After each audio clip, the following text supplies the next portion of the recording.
So you want to be an all-rounder, don't you? You don't want to be one of those one-trick ponies that only knows how to play one agent, do you? What if someone insta-locks that agent? You are then screwed, my friend. Don't worry, that's why we've got you covered. We put together 3 mechanics for every agent that you need to know, so that you can bring your agent game to the next level. Be sure to stick around for all the agents too, because these tips will not only help you play the agents better, but they'll help you counter these agents when you see other players trying to abuse these mechanics. Before we get into it though, remember, if your match history looks like this guy, then head on over to SkillCapped.com and we can help you fix that. Stick around at the end of the video to hear more.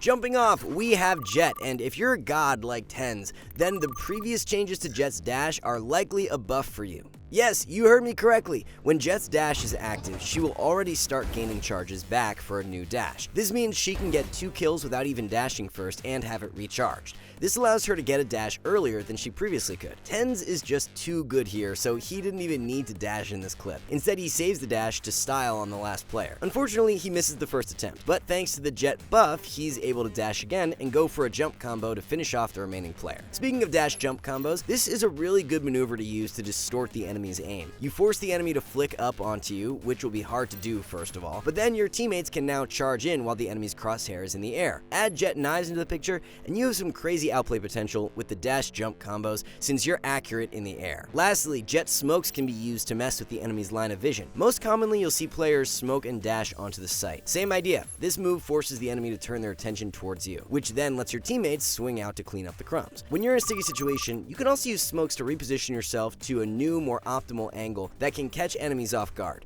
Really good for creating outplay potential. Coming up next, let's talk about Fade. Fade's E is Haunt, which reveals enemies around it. It can be easily shot down though, so a good way to sneak up on people is to throw it at a high angle. Players typically won't expect these high angles, so try to go for an elevated area rather than throwing it in front of the enemy where it could get destroyed before triggering. Fade's Q ability Seize goes really well with other damaging abilities. Particularly Raze's grenades pair perfectly with Seize. Enemies get stuck and are pretty much forced to tank damage. You could also pair it with a concuss or flash to blind the enemies. You and your team can then push in for some easy kills. Lastly, remember that both Fade's E and Q can be dropped and triggered early by pressing the button again while it's in the air. This can mess with the enemy's timing and positioning. Moving on, we have Neon. One of the biggest mistakes we see players make is with her wall. As you might expect, a wall cannot go through another wall, so make sure you aim up towards an area where you can see the sky before using it. This will allow her wall to cover more ground than if you aim it towards a solid object. Next, we gotta go fast, and what's better than going fast?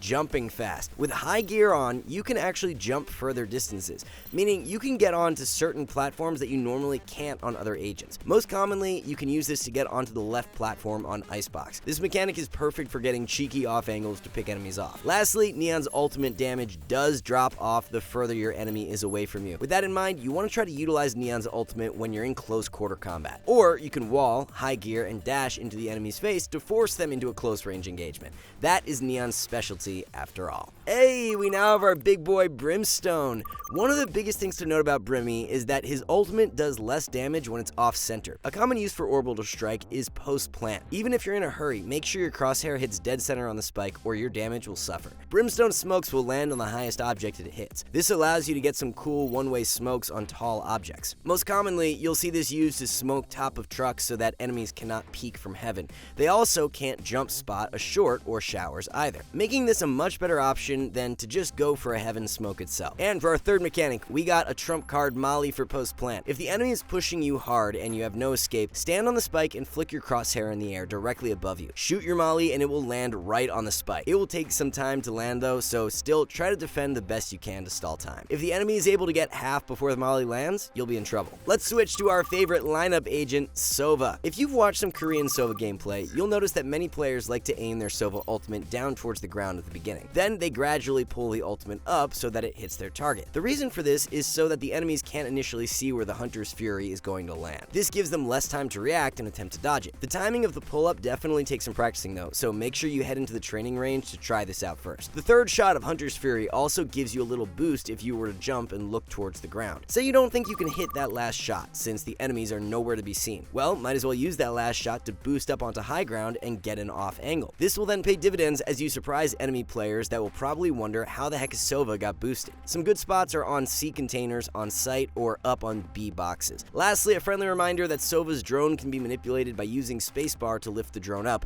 and control to drop the drone down. This tends to be a way easier mechanic to maneuver the drone versus what most people do, which is pointing their crosshair up and down and holding W. Make sure to leave a like if I just made your life 10 times easier. Let's talk about our favorite green controller, Viper. Hey, remember that smoke you put down at the start of the round? Yeah, you can pick that up, my friend. Next time you have to rotate to the opposite side to play retake, remember to grab your smoke on the way over. Now you have an extra piece of utility to use. Blocking off a particular choke point or area can be huge to a successful retake. You can even throw the smoke on the spike and hold it while your teammates play distraction. Now, one cannot talk about Viper without talking about lineups. Fun fact here, Riot has actually made it much easier for you to figure out lineups in custom games. If you pull out your smoke and look towards the sky, your minimap will actually have a green or yellow circle indicating where your ability will land if you were to simply throw it. If the circle's green, it'll land somewhere playable on the map. If it's yellow, it's going to land somewhere not so desirable. You can use this to your advantage to line up a smoke to a choke point that you want to cover. Want to smoke cat from where you're standing? Well, whip that smoke out and run around until you see a green circle towards cat. Throw it and bada bing bada boom, cat is covered. Or hey, my team is trying to hit B and needs a quick spawn smoke. Don't worry fam, I got you. You just need to play around with the positioning a bit and then bam.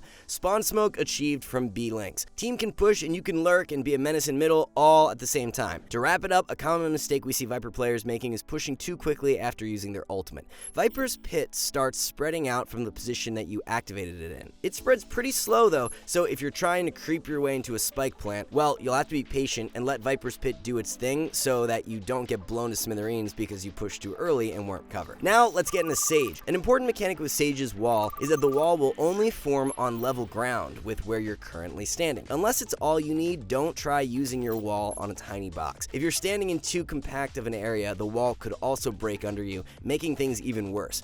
On the topic of Sage's wall, don't plant the spike while looking directly into it. If you do so, the wall will break to make room for the spike. And yeah, there goes a good chunk of your defense. To wrap Sage up, if you're ever scared of healing the wrong teammate, don't be. Sage's heal will automatically lock onto the lowest health player, which is probably the one you want to typically heal. So if time is of the essence, whip out your heal and then flick onto the general vicinity of your teammate. From there, simply click immediately and you'll be good to go. Unless you stutter a lot, then that could be a problem, and you probably want to take your time to make sure you have the right player. Next, let's talk about Skye. While Skye's flashes are particularly good when used around your teammates, they can still be used in a relatively effective fashion independently. You have to be quick though. Stand next to the corner you're about to peek, and then immediately flick your flash to the side and trigger it. From there, peek and get some easy frags. Now, how about Trailblazer? If you hit spacebar when this ability is active, you'll actually be able to jump onto some of the smaller boxes on certain maps. For example, you can get Heaven with this mechanic and then scout out for any lingering enemies here. Also, when Trailblazer's timer is running low, make sure to left click to get the dog jumping. This will allow you to cover more ground with the remaining time than if you were to simply run. That could make all the difference in spotting an enemy or not. Back to controllers, we got Omen.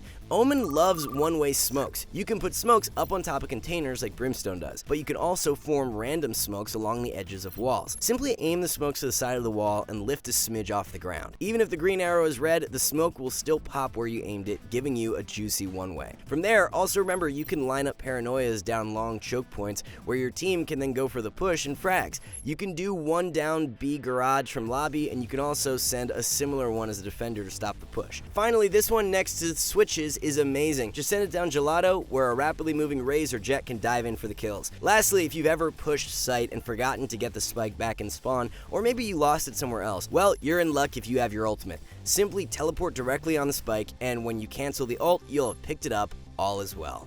We're moving over to Astra, and she is arguably one of the coolest mechanics in the game that was revealed during a pro game. You can actually knife through Astra's wall.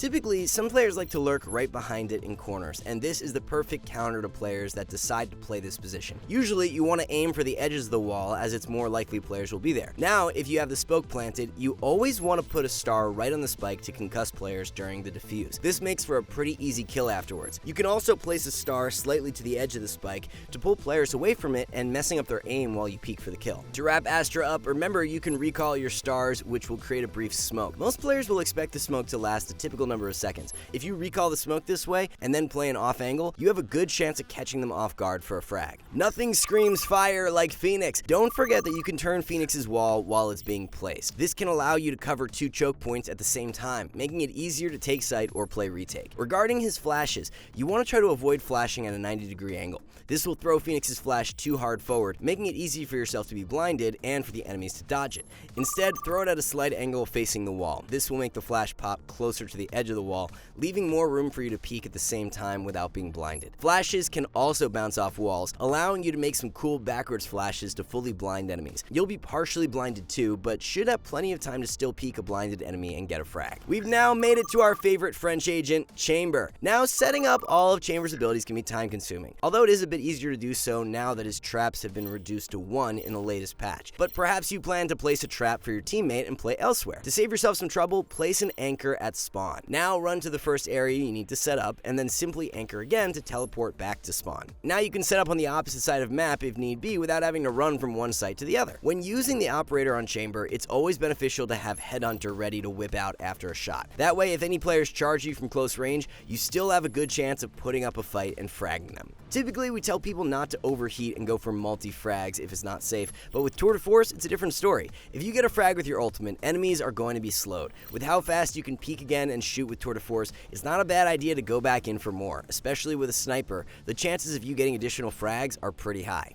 Moving on to Killjoy, our first mechanic players maybe don't do often enough is you can actually use her turret as a shield. Just by setting up behind it, you can really catch players off guard as they'll hear the beep boop of the turret and try to swing it, only to find you're behind it and using it as cover. This can be a great way to bait an enemy in and steal a cheeky frag. Killjoy's second mechanic is something everyone knows all too well, and that's placing her nano swarms on the spike. That being said, if you throw them right on the spike, there's a high chance they'll get shot. Instead, you can take advantage of the large range on these mollies and place them behind certain boxes so the enemy team can't find them as easy. Alternatively, because there's no skybox, you can also just throw these things through the sky and make it so they're more difficult to shoot than if they were just on the ground. Now let's zoom into Raze, and yes, quite literally, we're going to be zooming. If you're in a sticky situation, remember, you can use your satchels to cover more ground and get out of it. Simply drop a satchel and jump in front of it. Right before you hit the ground, trigger the satchel to propel yourself forward. You can also throw a satchel in front of you to propel yourself backwards.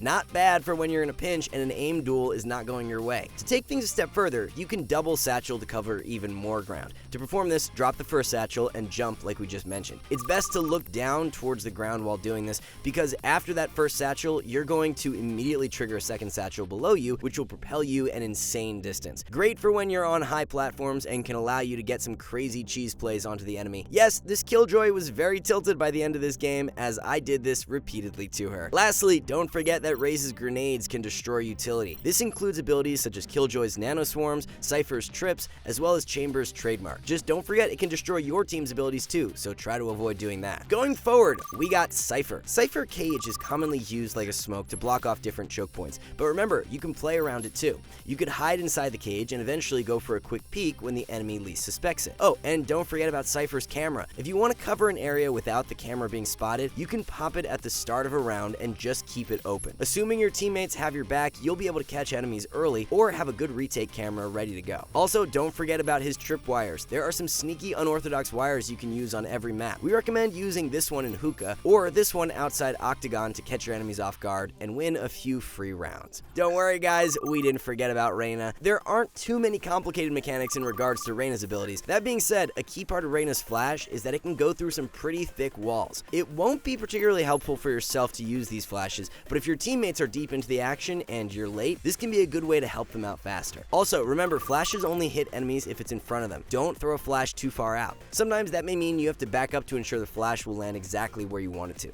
Lastly, when you're in a pinch, remember to have your E button ready to dismiss out of the action. Once you see a kill, spam the heck out of that key so you can escape as quickly as possible. Now, if you like Reyna flashes, you probably like KO flashes as well. Remember, on KO though, that the left click flash will throw farther but will take longer to detonate. This versus the right click flash, which will land shorter but will detonate earlier. Make sure you get used to both timings or you may peak too early during a left click flash or too late during a right click flash. When using KO's ultimate, you want to act more as an entry fragger for your team. The reason being is that first you disable enemy abilities and getting as close as possible will help you do so. Second, you can tank damage for your team and still be quote-unquote alive. You could then get revived, which your teammates can't do. Lastly, don't forget that KO's dagger can disable some menacing ultimates. This includes Jett's knives, Chamber's headhunter and tour de force, and Raze's showstopper.